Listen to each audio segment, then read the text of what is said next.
matter how far this thing goes, I need to know that we're good. Because if what just happened here is happening everywhere, we need to get to that bunker Danny told us about, and we need to get there now. What are you talking about? You know something.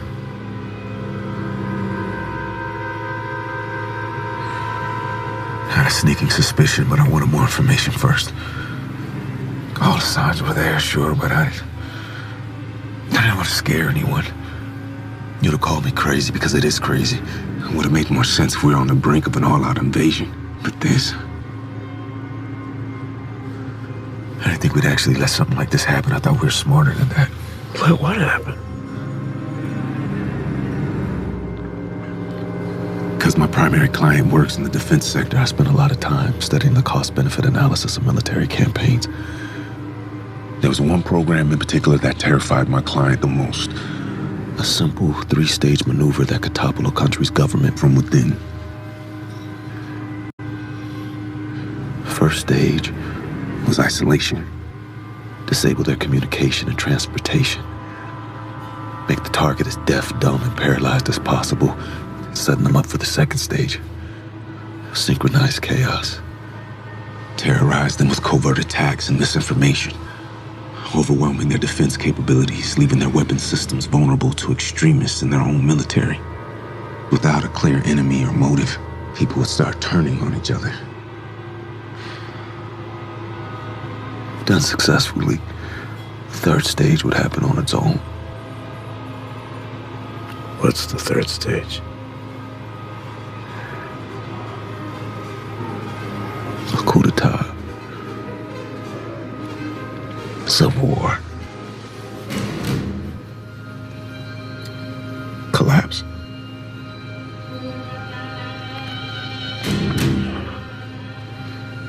This program was considered the most cost-effective way to destabilize a country. Because if the target nation was dysfunctional enough, it would, in essence, do the work for you.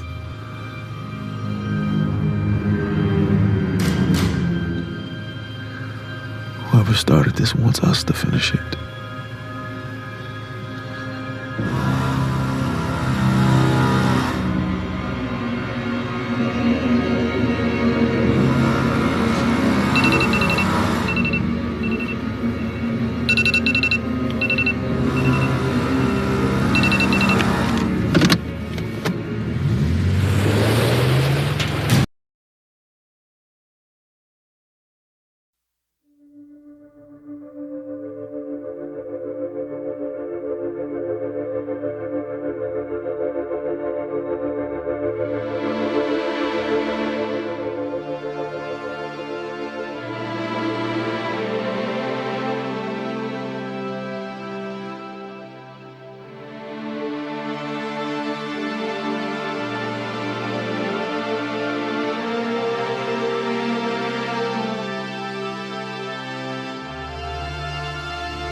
countries in the world are either currently at war or debilitated by ongoing violence. At the beginning of 2024, 1 out of 6 humans were exposed to armed conflicts in one way or another. And what's most concerning is that the level of violence worldwide has been steadily increasing in the past few years. 2023 witnessed a 12% increase in unrest over 2022 and a 20% increase over 2019. Most of us are acutely aware of two main conflicts going on at the moment: the war between Ukraine and Russia and the conflict between Israel and Hamas-led Gaza. But the media doesn't give much coverage to conflicts in many other parts of the globe. So much of the bloodshed continues with little attention. The truth is, much more is going on than you probably realize. And diplomatic tensions, international conflicts, and civil wars have continued to heat up in the past few months. So in this video, I will go over as many ongoing conflicts as possible and open your eyes to the many ill-known tragedies of the world. And as the video moves along,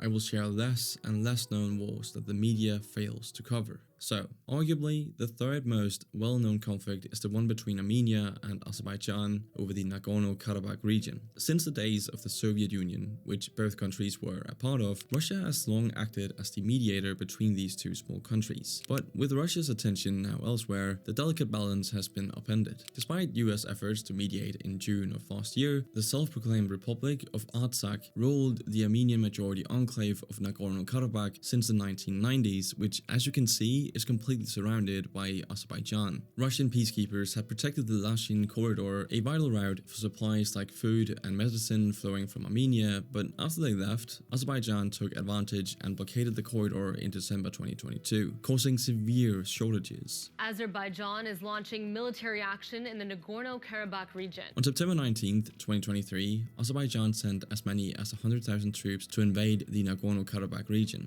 In the span of a mere 24 hours, Azerbaijani troops completely overtook it, and Artsakh officially ceased to exist on January 1st, 2024. With Armenia weakened, threatened by neighboring Turkey, and abandoned by its international allies, Azerbaijan remains officially at war with the country. Analysts fear that the situation could explode soon, as Azerbaijan is demanding a corridor through Armenia to connect the exclave of Nakhchivan to the rest of the country. However, a little farther to the east lies one of the longest ongoing border disputes in recent history, between the ex-Soviet republics of Tajikistan and Kyrgyzstan. The conflict made news in September 2022 when new casualties along the border drove fears that instability could spiral now that a distracted Russia could no longer mediate the dispute. The conflict continues to claim occasional victims with intermittent skirmishes, but Turkey has stepped in to try and negotiate a border agreement deal between the two countries. Now, let's move to Africa, where regional instability in the eastern part of the Democratic Republic of the Congo threatens to become a regional conflict. Between 2022 and 2023, a dangerous political crisis spilled over the border into neighboring Rwanda. See, over the past decade, ethnic Tutsi rebels in the east of the country formed a rebel military group against the national government. In June 2022, the Congolese government accused neighboring Rwanda of backing the rebels, which was later confirmed true by UN experts. The situation has led to border clashes between the DRC and Rwanda in 2024, and the situation continues to deteriorate rapidly. After Burundi accused Rwanda of actually training rebels of the same Red Tabara movement that tried to overthrow the Burundian government in 2015, many fear the war will spread into the greater East Africa region. Another potential international war could break out between Venezuela and Guyana after Venezuelans voted to claim a huge chunk of Guyana's territory as their own and send troops to the border. War is not always a conflict between two nations. You see, civil wars are happening in all different parts of the world. Yemen has been involved in a brutal civil war since 2014 between the Saudi-backed government coalition and the Iran-backed Houthi rebels. The situation is already dire enough, with as much as 75% of the population left in need of humanitarian aid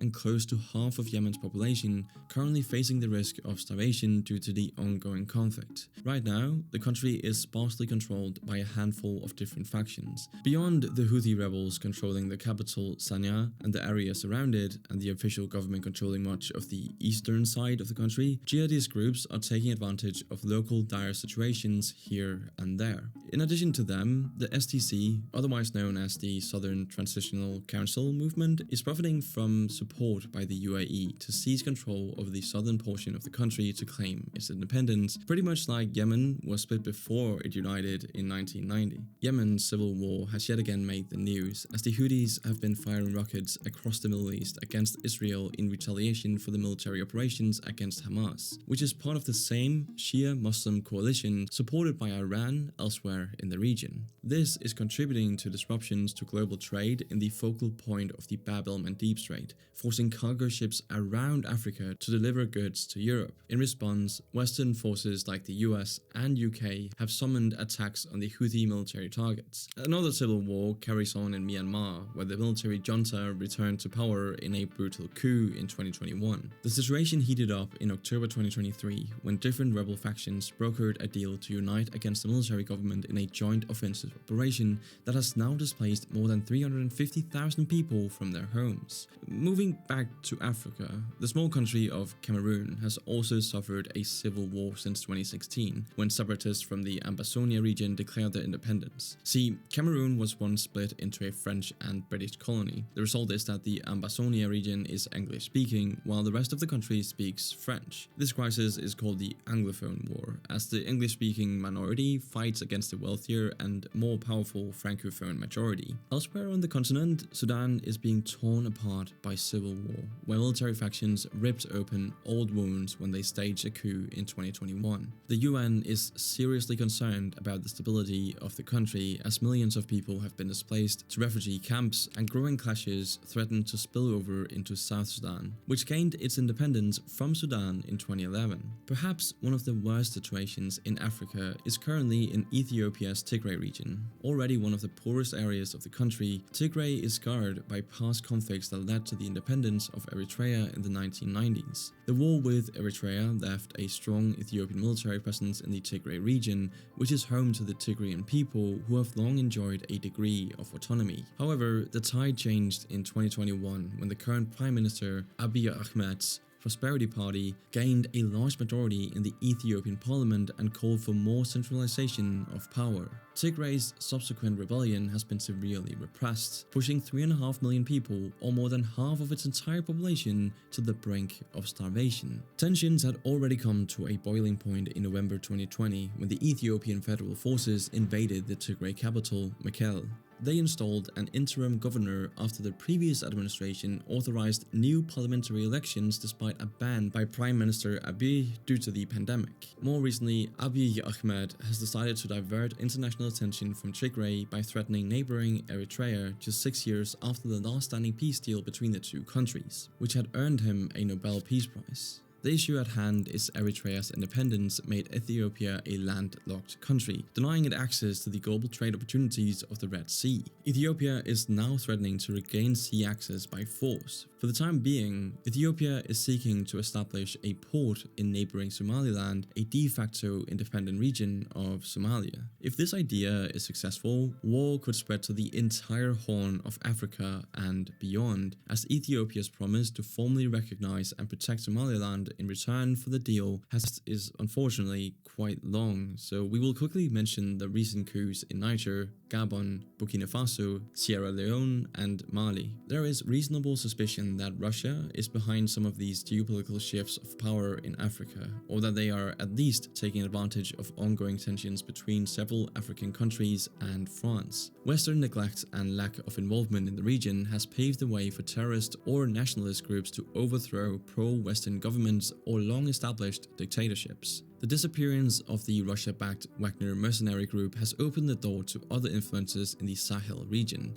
as China expands its presence in the area. Lastly, Central America's affliction of organized crime and cartels is getting out of hand, as conflicts develop into proper civil wars according to many analysts. Honduras has declared war against gangs that are causing unrest on a national level. Haiti's government has lost control over public safety as gang conflicts overwhelm the capital Port-au-Prince, causing more than 5,000 civilian deaths in 2023 alone.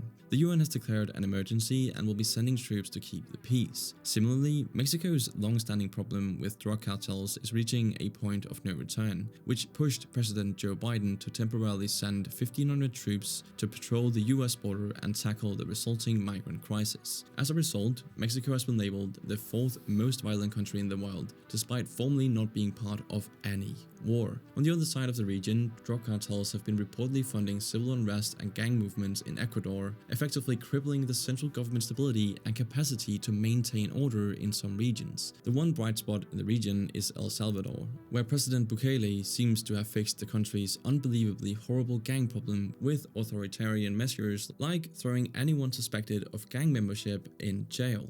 The country's homicide rate dropped from 1,147 to 556 in the past few years, but is giving up freedom for security worth the price? I'll let you decide that, but we have more to worry about than ongoing conflicts and civil wars, because many disputes threaten to become tomorrow's wars. Taiwan recently elected the most pro-independence leaders since it became a democracy, and Chinese President Xi Jinping responded with a threat in his New Year's speech, claiming that China will surely be reunified. The threat of conflict in the Asia-Pacific region comes at an inopportune moment, as the US and its allies are occupied with Ukraine and distracted by internal politics. Japan is preparing for the worst and plans to rearm itself to a level unseen since World War II. Now, let's move on to Cyprus, the Mediterranean island partially occupied by Turkey since 1974, where recent incidents have pushed Turkey Cypriots to attack UN peacekeepers inside the buffer zone, splitting the island in two. This attack has been condemned as a serious escalation, pushing Cyprus's president to announce an increase of military spending by 2% of its GDP. Lastly, many are concerned of a potential spillover of the Israel-Gaza conflict, especially as Israel targets Iran-backed Hezbollah fighters inside Lebanon's territory, all while Western allies target Iran-backed Houthis in Yemen. Everybody is watching closely for Iran's response, which has been surprisingly tempered so far,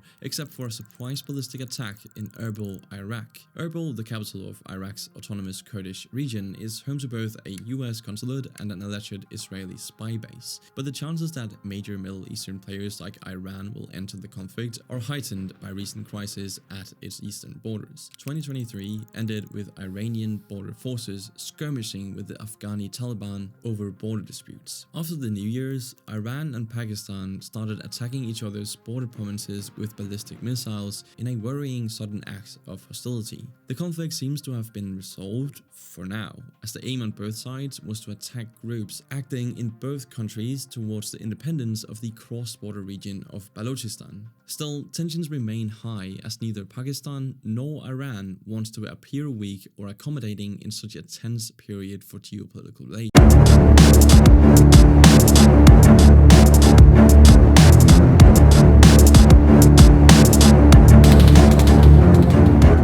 Is sounding the alarm on FEMA funding right after the devastation of Hurricane Helene. Listen. We are meeting the immediate needs with the money that we have. We are expecting another hurricane hitting. We do not have the funds. FEMA does not have the funds to make it through the season. This all comes as the Biden-Harris administration spent over $1 billion from a FEMA program on services for migrants. The president and I have been paying close attention from the beginning to what we need to do to make sure the federal resources hit the ground as quickly as possible. And that includes what was necessary to make sure that we provided direct federal assistance.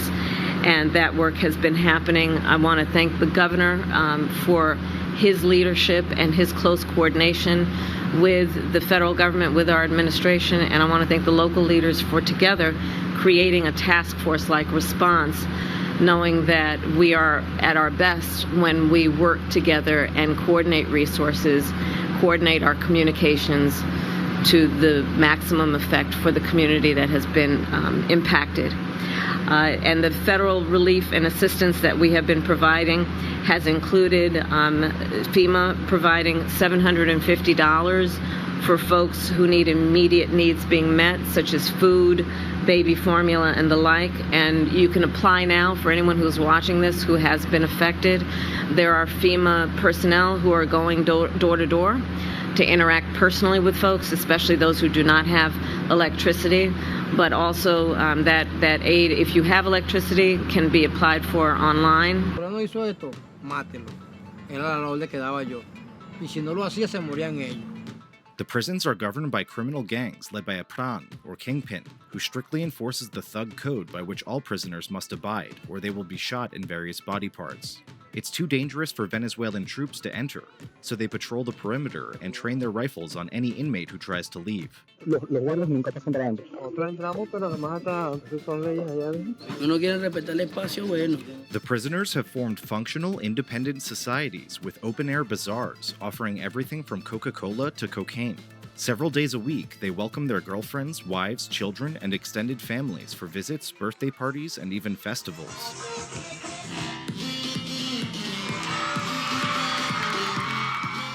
La Causa, a new documentary from 29-year-old filmmaker Andres Figueiredo Thompson, is a raw look at life inside what at the time of filming was the country's largest prison. The film explores the structure of its self-organized society, where dissenters and those deemed social radicals were treated harshly, and LGBT inmates were cast out and forced to live on the roof of a building. No. Figueiredo Thompson started capturing remarkable footage in the prison in 2010 as the socialist strongman president Hugo Chavez dismantled democratic institutions and seized control of private businesses. The year after Figueiredo Thompson began production on La Causa, Chavez declared his stepfather an enemy of the state, forcing his family to flee to the US. But he continued filming on return trips to Venezuela over the following 8 years. Senior year in high school was the first time I entered a prison. The experience was incredibly just overwhelming, seeing inmates with weapons, with grenades, the smell, seeing literally excrement coming from the walls, just the amount of, open sewers everywhere, absolutely deplorable conditions. It felt almost like a war zone, like post-apocalyptic thing. To see the children, like children going in and out of the prison, the underbelly of crime in Venezuela, being around guns, being around crack, being, that guy that was selling crack and cocaine with the baby in his arms.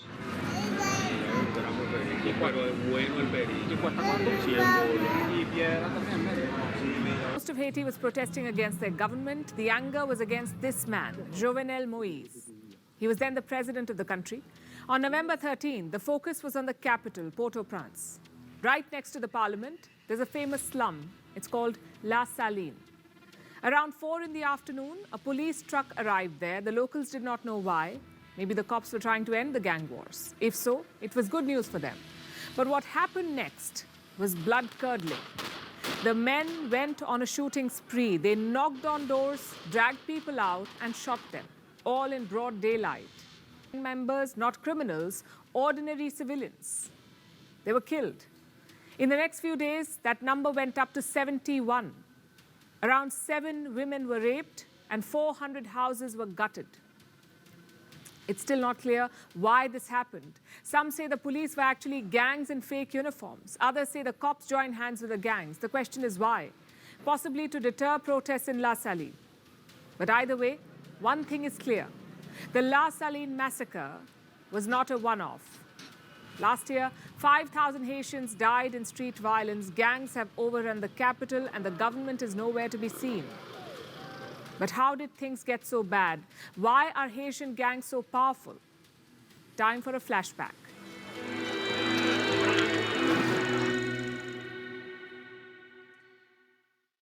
Hollywood may tell you otherwise, but gangs are not flashy, fashionable, or businesslike. They're born out of one thing, and that is chaos. Where there is rule of law, gangs have no power. Where there isn't rule of law, gangs have a lot of power. It's as simple as that. Room here. So you lay a mattress on here. Sponge under my back. At the end of the day, it's rest is history. The authorities seized about 10,000 gallons of gas just stored in just one house. I think it's the gas station companies that are involved in it. You think the government are giving weapons to gang members? That's only how they get it. You can't go to customs and go pick any guns up. Somebody got to be delivering the guns to you. Right, and where do the guns come from? Most of the guns come from U.S. USA. Right. Don't film me. Mind your own business, man. In the daytime, you can go down there because you will see where the bullets is coming from. Who's throwing rocks at you, you'll see. Have you been caught up in any kind of shootouts and things? Every time when I go downtown.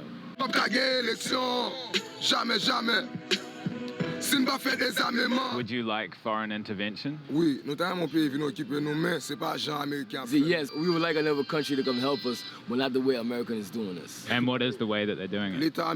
Just like dragging us through the dirt. Liberté! Liberté! Haiti, the poorest country in all of the Americas, a country that has faced constant struggle from earthquakes, 7.3 magnitude earthquake, 220,000 people killed, to gang wars. Gang war rages on in the capital city of Port-au-Prince. Armed violence has reached unimaginable and intolerable levels. Countless kidnappings. The country's most powerful gangs is believed to be behind the kidnapping of 17 missionaries. Protesters furious at the government's inability to confront kidnappers. Corruption.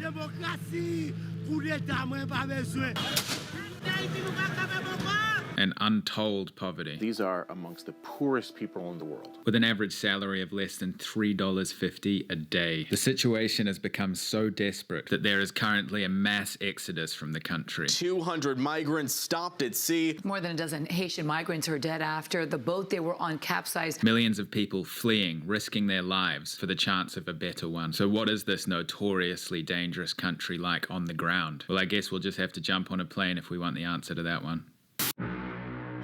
Gunshots and terror echoing in the streets of Haiti. What is this place? This is actually a war zone. There's guys with guns everywhere.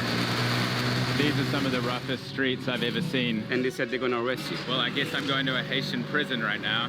Jamais, jamais. This country is so extreme. The assassination of President Joe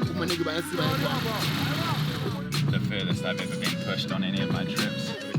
So basically now we have to just get out of here because we don't want to be caught in crossfire. The bus will protect from stray bullets, is that right? Yeah. No,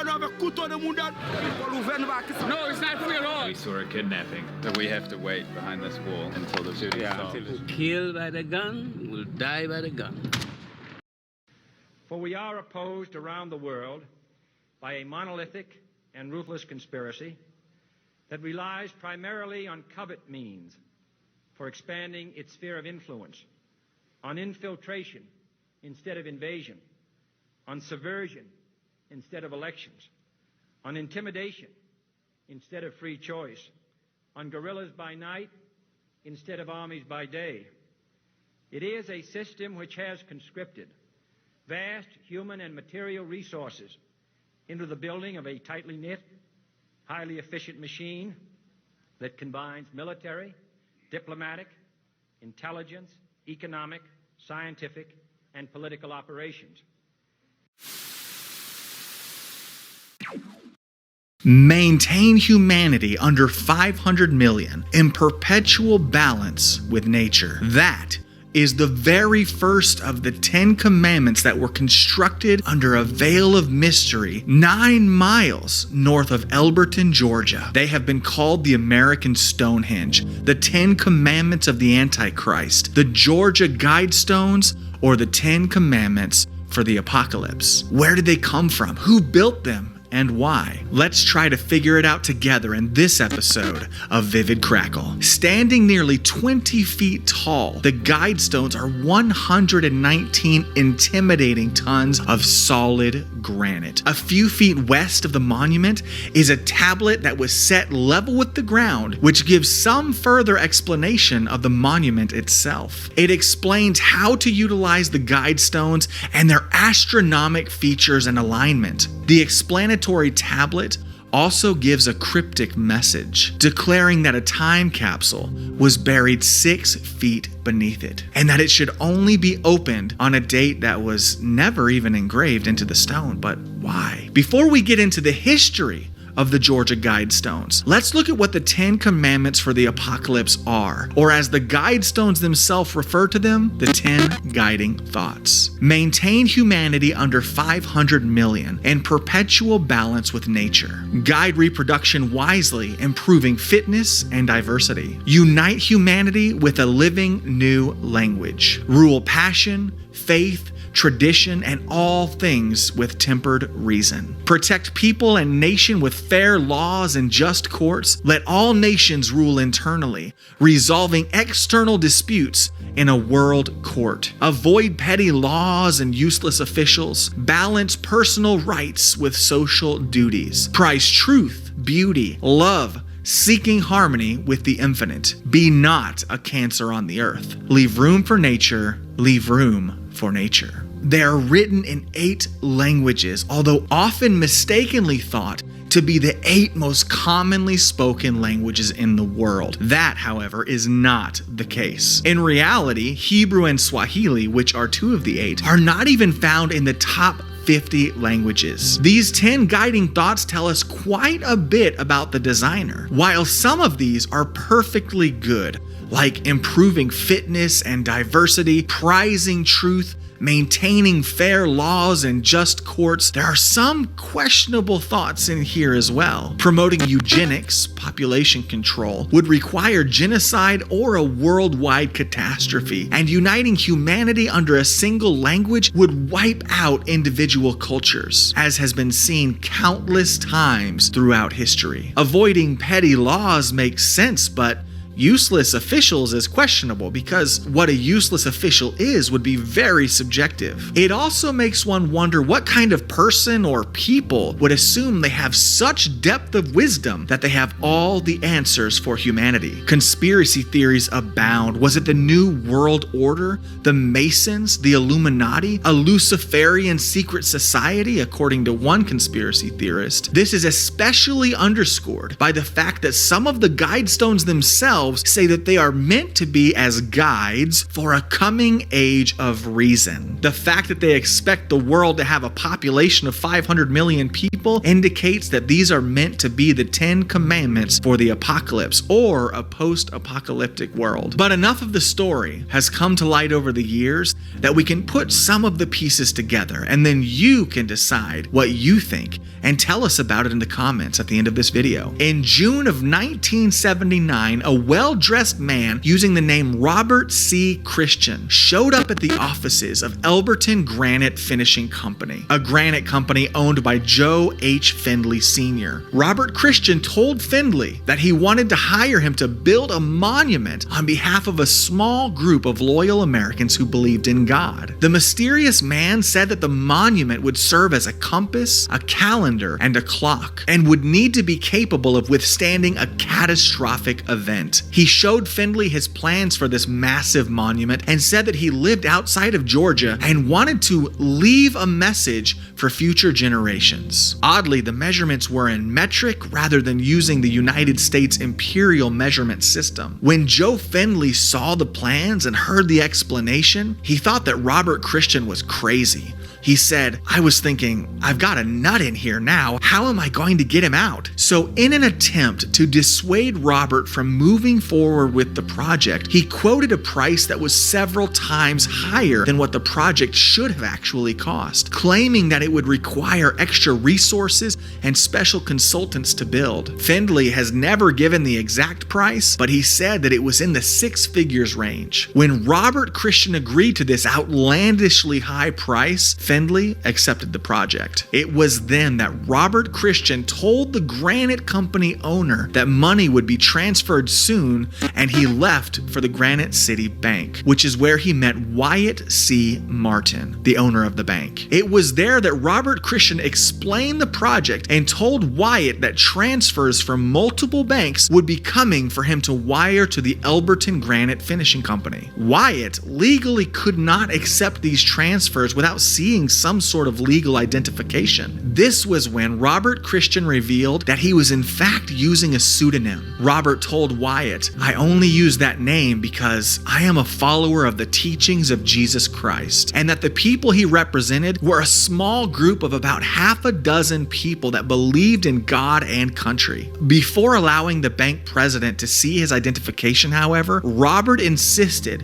that Wyatt keep his true identity a secret, which Wyatt agreed to. Not long after that, the amount for the project was wired to Joe Finley at the Granite Finishing Company. Robert Christian also purchased 5 acres of land on top of the highest hill in Elberton County for $5,000 from a farmer named Wayne Mullinex. However, after the project was finished, Christian signed the land over to Elberton County. It took nearly a year for the project to be completed, and on March 22nd, 1980, it was unveiled to about 400 curious people. This photo here is from the day of the unveiling, and it's very likely that Robert Christian and other co-founders are here. While it was an obscure event, it wasn't insignificant by any means. Even U.S. Congressman Doug Barnes came as the keynote speaker for the unveiling of the event, as well as the mayor of Elberton, Jack Wheeler, and other higher-ups. While there are still countless unanswered questions about the Georgia Guidestones, some key pieces of information have been revealed over time. One is the true identity of Robert Christian. This man who called himself Robert was actually Herbert Hensey Kirsten. Herbert was an American surgeon who was born in Fort Dodge, Iowa. He was a captain of the United States Army and fought in World War II and received the annual Conservation Award from the Iowa Conservation Society. He also even wrote a book called Common Sense Renewed, which he published under his pseudonym Robert Christian. Common Sense Renewed shows that Herbert was also highly influenced by a secret society from the 1600s in France called Rosicrucianism. A deeper look at this Rosicrucianism society highlights pretty clearly what Herbert believed and the influences behind the Georgia Guidestones. There are still some Rosicrucianism splinters out there and are commonly associated with the Freemasons, which gives some credence to the conspiracy theories out there about who Herbert Kirsten really was. Unfortunately, Herbert died in 2005, taking his secrets with him. And so far, none of the others from his secret circle of companions have ever come forth to claim their part. Attack Donald Trump over his connections to Project 2025, the conservative blueprint for a potential second Trump term. And it's a message that seems to be resonating with voters. New numbers from the New York Times and Siena College poll show that 3/4 of likely voters say they've not only heard about it, but for most of those who know about it, they oppose it. 63% of that number opposed to Project 2025. Those numbers might explain Trump's multiple attempts to distance himself from Project 2025 overall. We have nothing to do with Project 25. I don't even know what the hell it is. I don't know anything about it. Listen to what the former Trump staffer turned Project 2025 director himself has said about it. We're going to make this happen under President Trump. It's going to be a D-Day invasion plan. I'm a forever Trumper. And now for his first television interview since he stepped down as the director of Project 2025 in July, I am joined by Paul Dans. It's great to have you here. I mean, as you know, given what we've seen from the conventions, it's almost inevitable that this will be brought up on the debate stage tomorrow night. Are you worried that your work could be a liability for Trump when he's on stage up there tomorrow? No, not at all. And thank you for having me, Keelan. Look, President Trump's the greatest debater, bar none, of our time. And, the breaking news is Trump has nothing to do with Project 2025. Sure, a lot of us have worked in the admin and came together, but this started long before he even announced for president. It was really a coming together of the conservative movement, and I think that's what's been so threatening to the left. Our side's always been prone to infighting, and what we were able to do here was bring together 110 groups and really lay out a common sense plan. Not everyone agrees in what's in that book, but the book's only actually part of the plan.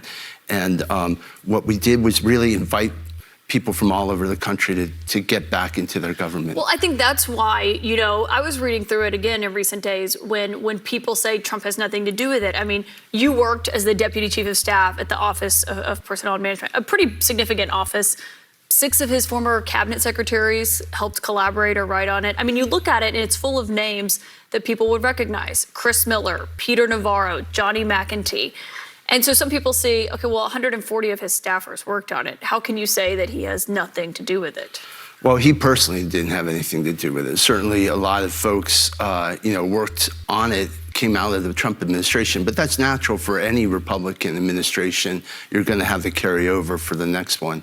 And in this case, it's conservative, but look, those ideas were open to Joe Biden and to implement if he wants to, and they actually are. It's a funny thing. It is very conservative. Does it bother you when Trump calls it abysmal and ridiculous? I mean, something that you worked on for 2 years? Well, I mean, I don't know what he's referring to in particular with that. Certainly there were some remarks by people at Heritage that I'd fully renounce. Any kind of, talking about the second American Revolution or bloodlessness. We have to lower the temperature in this country. But as far as the ideas within Project 2025, I think they're pretty solid. The reality is that most of what people think is in Project 2025 is in fact not in it. It's mainly misinformation. There's a few things that Democrats have said that's not true, like on Social Security, but a lot of it, revoking access to mifepristone, which is the abortion medication that the FDA approved 24 years ago. I mean, that is part of it. When it comes to that, you want to get rid of the Inflation Reduction Act, which helped, lower the cost of prescription drugs. Those are all part of it. And when you say Trump has nothing to do with it, if he's reelected, do you think that parts of Project 2025 would ultimately come to fruition in a Trump second term? Well, I hope so. To be fair, 400 people worked on that book, and not everyone who wrote for the book agrees with everything in the book. It's a coming together of our movement, that only a plotting of points to basically direct the next conservative president. This is a way what the conservatives would like to see. Certainly, I think even under a Harris administration, you see a number of the ideas. They're common sense. These are the things Americans want. And in fact, there's some polling that when people actually look at the issues discussed, restoring the family and really helping us, provide for kids and shoring up our borders, there's great public sentiment in favor of it. How many times have you been to Mar-a-Lago? Several, sure. And you meet with Trump campaign people, or who do you talk to when you're there? Well, I've met, they're not at the Mar-a-Lago per se, but yeah, I've met with Susie, and, from time to time, we have a little bit of interchange, but it's very limited with respect to Project 2025, sure. Have you met with Trump himself? I've only met him, shaking hands with him. And when was that recently? Well, I spoke at the National Religious Broadcasters Convention in Tennessee, so I met him in the Snaps line. And I met him a couple years prior, but no, I really haven't met President Trump. So when you say Trump has nothing to do with it, you're saying he didn't write it, he didn't collaborate on it. But I looked at some past things you said, and you said that this is ultimately his direction and his team's direction. I think people might doubt that he has nothing to do with it, given comments like that you've met him, that you've been to Mar-a-Lago. Well, he hasn't been personally briefed by myself, or I don't know what the nature of his campaign briefings on it have been, but certainly we're picking up where he left off in the first term. A lot of us have worked there, and we're frustrated. I mean, what Project 2025 really is, it's not a threat to democracy, it's a threat to bureaucracy. It's putting we the people, back into our government. Right now, we have a permanent government in Washington, and this is the essence of a call to people to come serve in Washington. It's Kennedy-esque. It's really, and that's what's so exciting to see, like RFK Jr. and the rest joining the Trump fold, is that this is a coming together for our country. Are the people joining the Trump campaign, RFK Jr., Corey Lewandowski has returned, are they more open to Project 2025 and its ideas? I think that the ideas in Project 2025, we talk about making America healthy again. We are definitely going after, HHS, and we can't forget what happened here 3 years ago with COVID and the jabs. Well, let me explain why I asked that, because you stepped down. It seemed kind of abrupt, given this was a blueprint for a second term. You left in July. And when you did, Susie, who you just mentioned, that's Susie Wiles, and Chris LaCivita, they're running the Trump campaign. They put out a statement after your departure that said, Trump's campaign has been very clear for over a year that Project 2025 had nothing to do with the campaign, did not speak for the campaign, and should not be associated with the campaign or in any way. Reports of Project 2025's demise would be greatly welcomed and should serve as notice to anyone or any group trying to misrepresent their influence with President Trump and his campaign. It will not end well for you. What was your response to that very forceful denunciation of your work? Well, with apologies to Mark Twain, I'd say, the reports of my demise have been greatly exaggerated. The reality is that, look, we haven't had interchange with the campaign. A lot of this was done, way before President Trump even announced for office. A lot of the Heritage folks worked with the DeSantis campaign. So you might actually say it's more of a DeSantis project. Well, Trump's name is in the document 300 times. Well, DeSantis is not. Yeah, he's the former president. But like when it came time to debut the book at the Heritage 50th anniversary, President Trump wasn't invited by the Heritage management. They instead gave the seat of honor to Governor DeSantis. So I think, it's very ironic that it's now getting mapped to him. That's fake news. But to be fair, it's natural that a lot of these ideas, because there were great things that he was on the verge of accomplishing. Do you think Trump's campaign managers are doing a good job? I'm excited about the change with Corey coming in. With the RFK Jr. edition, it's really exciting. Dr. Carson is a godsend, and I really think that this is an opportunity for our country to really heal, come together. The president's had an extraordinary year. The gentleman almost died, but for the grace of God, and I think it's we sit here in New York on the eve of September 11th here. I was here for 20 years, and I still remember after that how people came together, and I think we have that moment now. You worked in the last Trump administration. Would you work in a second Trump term? Well, I'd obviously be honored to be asked by the president, but it's so important that we get that second term, and I think that that's really what we need to be concentrating on now. I think, the president we had great peace and prosperity 4 years of Trump. You know what Trump's going to offer. It's not what's in the book of Project 2025.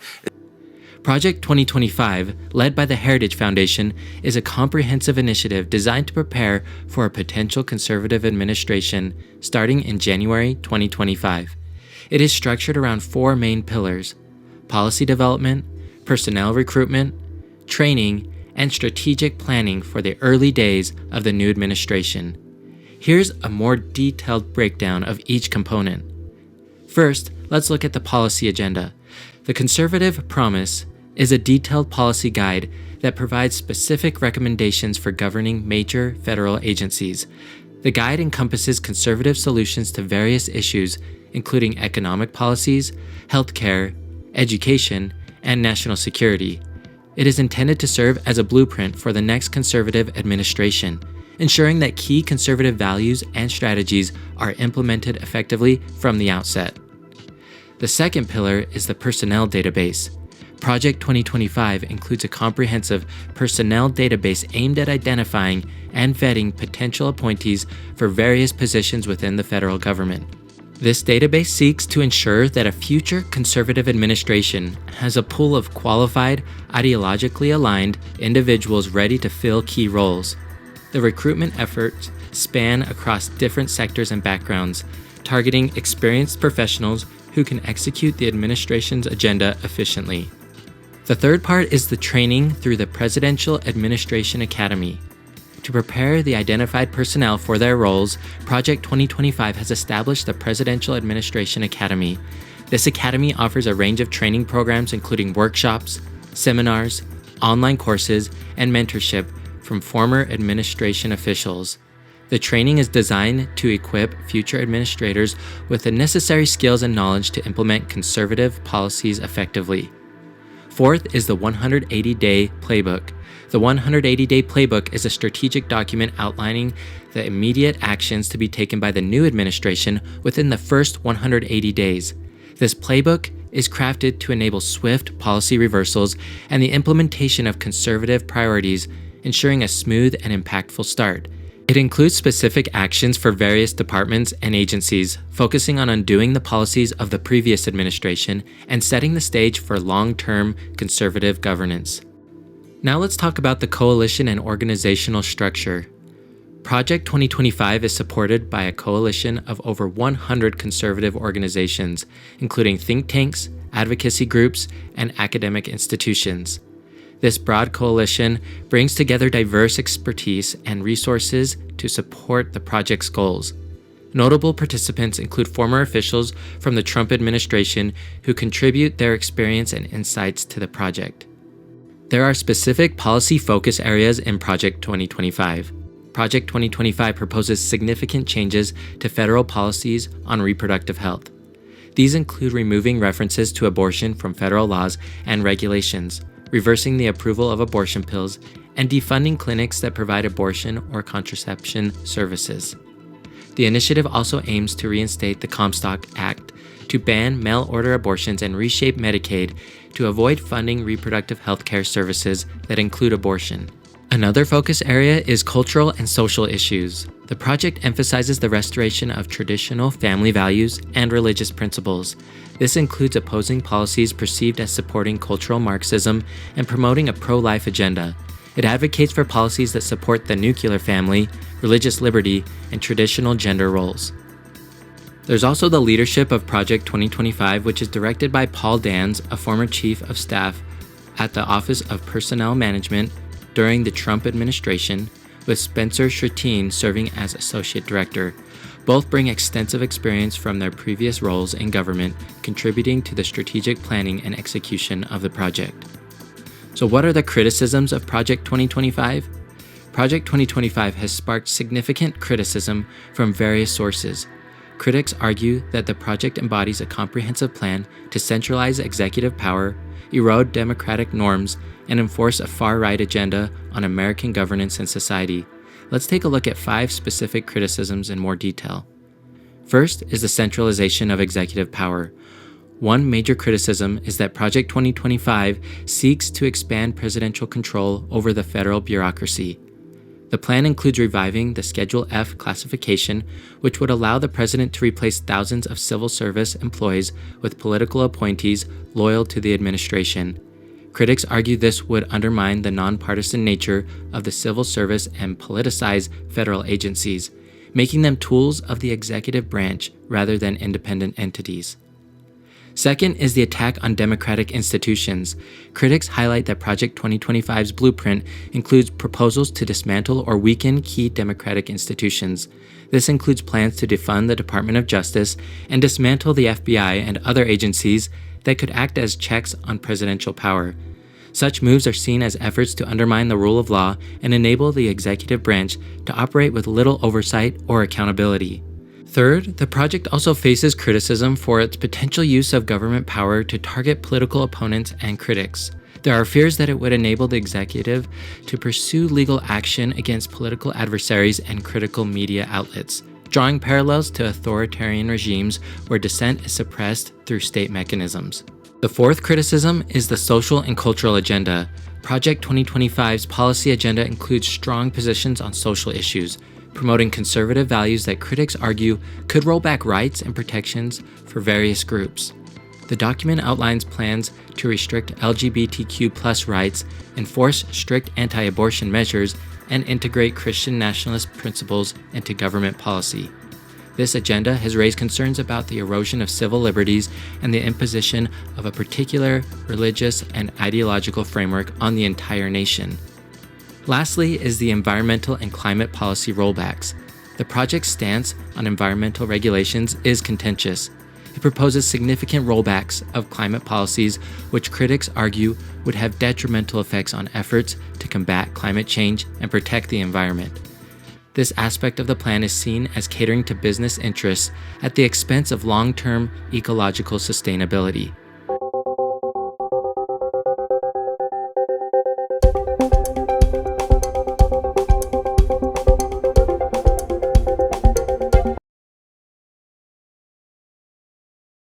What is at stake is more than one small country.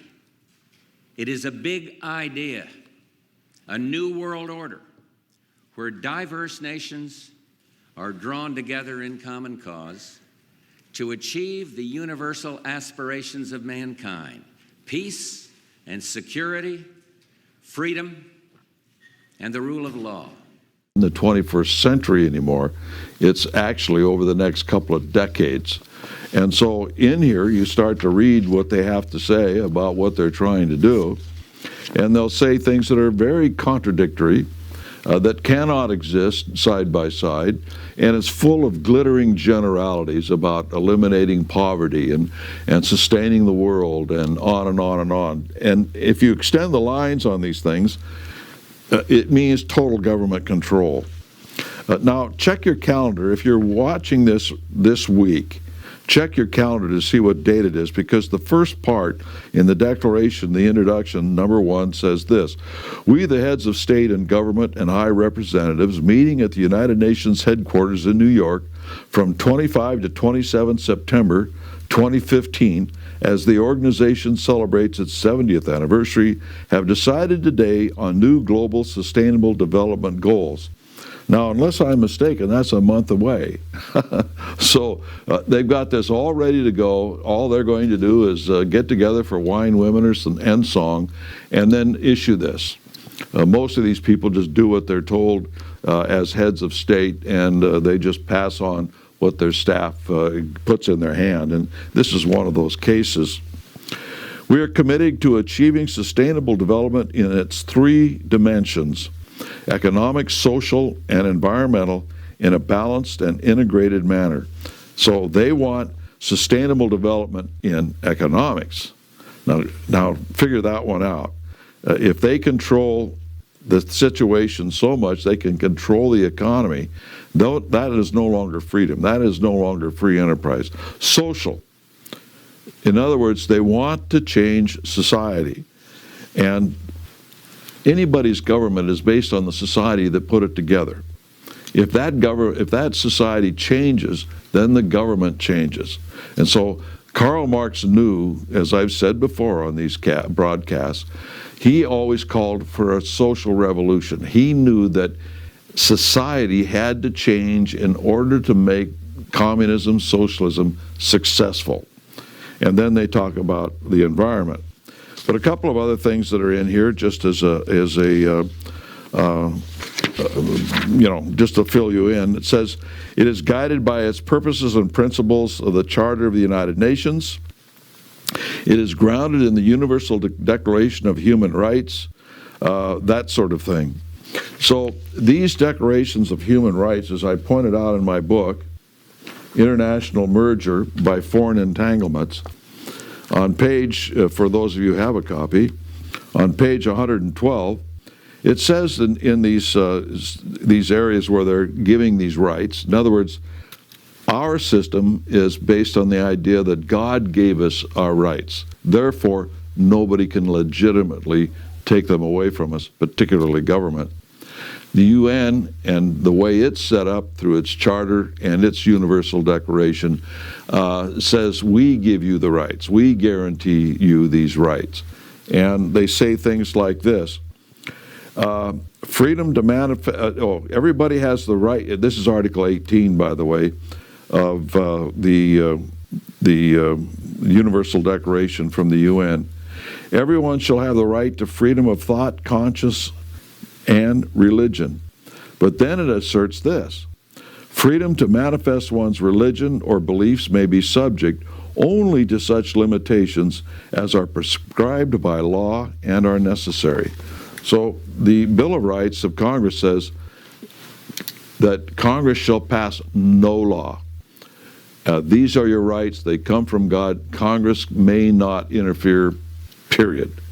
The United Nations says, yes, you have these rights, but we can regulate them, basically is what they're saying. And so it's the same with all of this. They talk about freedom, they talk about independence, they talk about equality and all the rest of it, as long as they are in control. And so There's a number of things in here. A lot of it's very, very interesting, but I don't want to bog us down too much. It says that economic growth is essential for prosperity. Duh. This will only be possible if wealth is shared and income inequality is addressed. This can only be possible if wealth is shared and income inequality is addressed. Ladies and gentlemen, this in a nutshell is socialism. That's what it is, pure and simple when you read these things. Again, it's done in such a way that they're glittering generalities, but when you think them through, you realize, oh my goodness, they really mean to control everything. In Article 29, they say, we recognize the positive contribution of migrants for inclusive growth and sustainable development. Now, what is migration? What has migrants got to do with sustainable development? You see, if you start analyzing these sentences, they make absolutely no sense. But basically what they're saying here in the following paragraph is, we support migration for a particular purpose, and that's to break down the societies all across the world. If you've got people coming and going as they wish, then society in every country breaks down, and it all becomes one huge world society controlled out of the UN. There's more. It says we need to have control of the oceans, seas, freshwater resources, forests, mountains, dry lands, in order to control dust storms and land degradation and drought. So now I guess they're becoming God. If they can control drought, you know, nobody's ever been able to do that yet. So when you start analyzing these things, they lay before themselves impossible tasks. But they promise these tasks to some sort of solution if you just give them more control and more control over your forests and your lands and the oceans and everything else. And yet they say things like this: we reaffirm, in accordance with the Charter of the United Nations, the need to respect the territorial integrity and political independence of states. Well, you can't do that if you've got to control the oceans and the rivers and the forests and everything else. You lose your independence and you lose the political integrity if you allow migration, right? If they say we need migration, open-ended, all over the world, that means that ultimately you're going to lose the political independence of your country. It's that simple. So there's a lot of contradictory things in here, but it's a clue of where they're going. And I'll end up on this one. The scale and ambition of the new agenda requires a revitalized global partnership. A revitalized global partnership. You know all these trade partnerships that they're talking about? This is what it's all about. That's what they want, is a partnership under the United Nations. And if you go to these treaties and agreements, you'll find that that's the case when you start to look at any agreement we've made since the end of World War II. Now, this is how you get a copy for yourself. And it's sustainabledevelopment.un.org/post-2015/transforming our world. And this is all one long URL to link to where you can pick up a copy of this and download it on your own printer. And I'm leaving it up here so that you can write it down. This is a very important document. When you start to really analyze what they've got in this thing, it's a total dictatorship over all of us, all of our lives, our governments, everything. If they can control the economy, what does that do to your business? If they can control the farmland and everything else in the name of feeding the world, to eliminate poverty, and about every fourth or fifth paragraph in this thing says we want to eliminate poverty. Well, it's an impossible task. For those of you who are Christians, you know that Jesus Christ told us the poor we will always have with us. And it's true. We will always have poor. It's a relative thing, first of all. And so these things are just simply glittering generalities to get people to believe that if we just hand everything over to the United Nations and Agenda 21, we'll be fine. Until next week, we'll see you then.